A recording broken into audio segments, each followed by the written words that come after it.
हंडिया चढ़ा दी है खीर वाली, क्योंकि खिचड़ी पकाते नहीं है, खीर ही पकाते हैं। बिल्कुल बिल्कुल। तो हंडिया चढ़ा दी है आग पर और खीर पकानी उन्होंने शुरू कर दी है। पाला बदलने वाले हैं। देखिए, बदलने तो बहुत ही उत्तम होगा। वो तो अपना क्यों राजनीति बर्बाद करने गए थे? वो निर्णय कैसे इतना बड़ा ले लिए? वो मुख्यमंत्री जी के शागिर्द रहे हैं, उनको पता है कि मुख्यमंत्री जी हमेशा धोखा ही देते हैं, प्रेम नहीं करते हैं। वो जब देंगे तो धोखा देंगे। और उपेंद्र कुशवाहा जी ये सोच कैसे लिए कि उनको मुख्यमंत्री बना देंगे? वो संभव नहीं था। मतलब इतने बड़े लीडर, हम लोग बहुत छोटे लोग समझ लिए कि इनकी तो नाव डूब गई।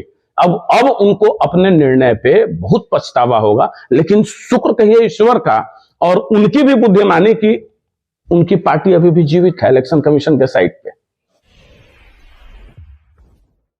नमस्कार, आप देख रहे हैं धा न्यूज और मैं हूं अभिषेक मिश्रा।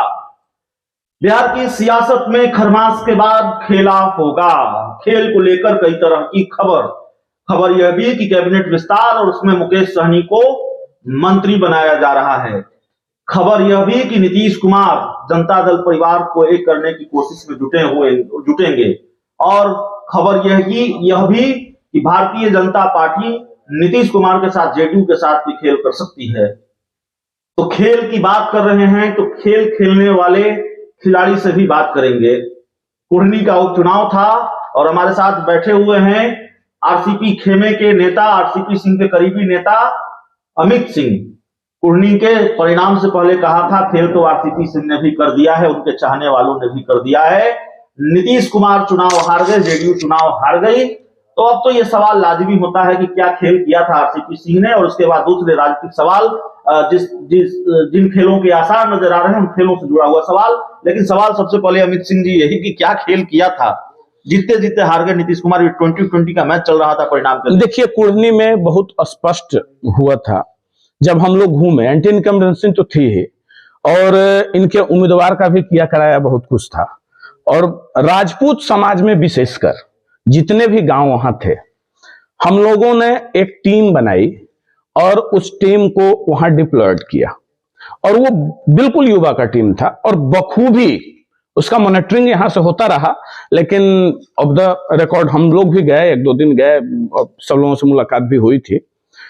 तो इनको दांत खोदने के लिए भी राजपूत समाज वोट नहीं दिया। इनके 24 नेता वहां थे, किसी की एक नहीं चली। और हम लोग ग्राउंड पे काम किए थे। रिजल्ट फलाफल सामने है। ठीक है, ग्राउंड पे आपने काम किया, रिजल्ट सामने है।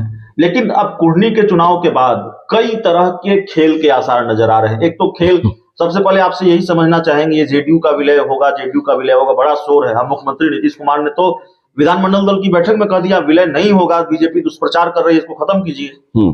देखिए, माननीय मुख्यमंत्री जी जो अभी तक कहते आए हैं वो कभी करते नहीं। जो कहते हैं वो नहीं करते, करते हैं जो किसी को कहते नहीं। महागठबंधन में गए थे तो एक दिन पहले तक जनता दरबार लगा रहे थे ना भाई। सोमवार को किसी को बोले थे क्या? बाहर मीडिया में बाइट भी उलट दिए थे। किसी को अनुमान था? तो ये हमेशा कहते ही वही हैं जो ये नहीं। वो तो जाएंगे, जानी इनकी मजबूरी है, नहीं कैसे जाएंगे? ये कमिटमेंट करके आए हैं। अब तो इनके लिए एक तरफ कुआं दूसरी तरफ खाई है। बीजेपी तो लेने वाली नहीं है, तब जाएंगे कहां? इनको जाना है। और जैसे ही ये इस भय में बोले ना, जो माननीय उपेंद्र कुशवाहा जी जब वक्तव्य दिए कि सोसाइटल डिसीजन होगा, इनके पार्टी के अंदर में बहुत बड़ी टूट होने जा रही थी। मतलब 2 दिन के अंदर हो जाती, लेकिन वो कुछ पल के लिए रुक गया।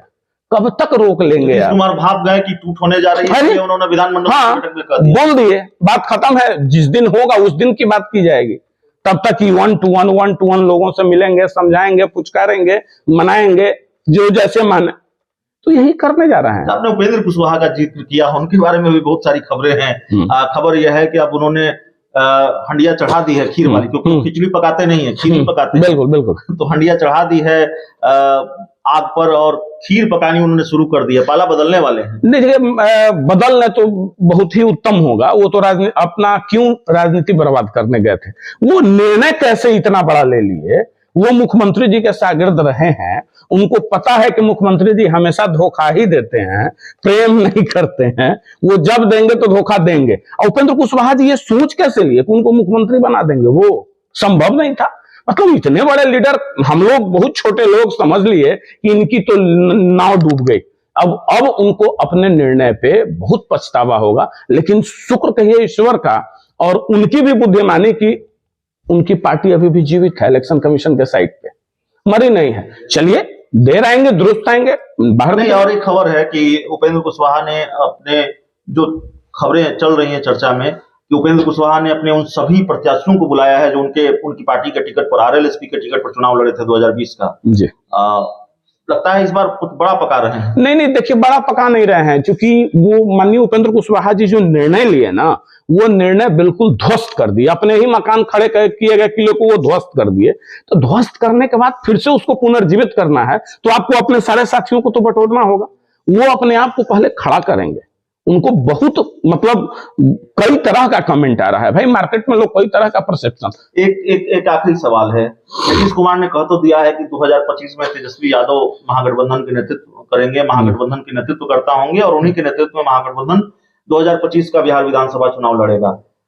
सवाल यह भी है कि नीतीश कुमार 2025 तक रहेंगे महागठबंधन के साथ, क्या होता हुआ देख रहे हैं? आपको लगता है कभी भी रहेंगे?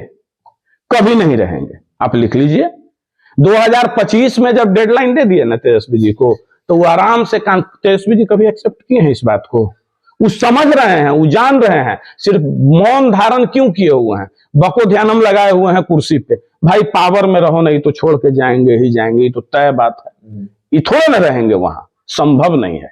विलय कर दें। एक चीज बता, कितना कॉन्ट्राडिक्टरी है।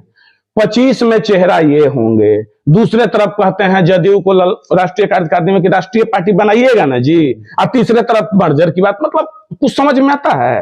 कहीं से कहीं किसी को उलझा कर क्या करेंगे ये आप लोग नहीं बता रहे हैं। अरे भाई यार, आरसीपी सिंह का तो क्लियर स्ट्रेटेजी है, एकदम स्पष्ट स्ट्रेटेजी है। हमारा अभी ना कोई दल है, ना ही हम किसी के ये में है। हम स्पष्ट अपने लोगों के पास हैं, अपने लोगों के पीछे खड़े हैं। जो भी हमारे अपने कार्यकर्ता जदयू को, वो जो खून पसीना देकर जदयू को बनाए, उनके साथ खड़े हैं। और समय के साथ जो निर्णय होगा आप सबों के सामने होगा। समय लगेगा, बहुत समय हो गया उनको मंत्री पद से इस्तीफा दिए। वो देखिए, राजनीति में उस समय की गणना नहीं होती। हम लोग तो काम कर रहे हैं, पहले तो हो जाएगा। वो तो जो होना होगा, क्या होगा वो तो वही तय करेंगे। से पहले वो तो वही तय करेंगे। चलिए, इस इंटरव्यू में, इस बातचीत में इतना ही। बहुत बहुत धन्यवाद।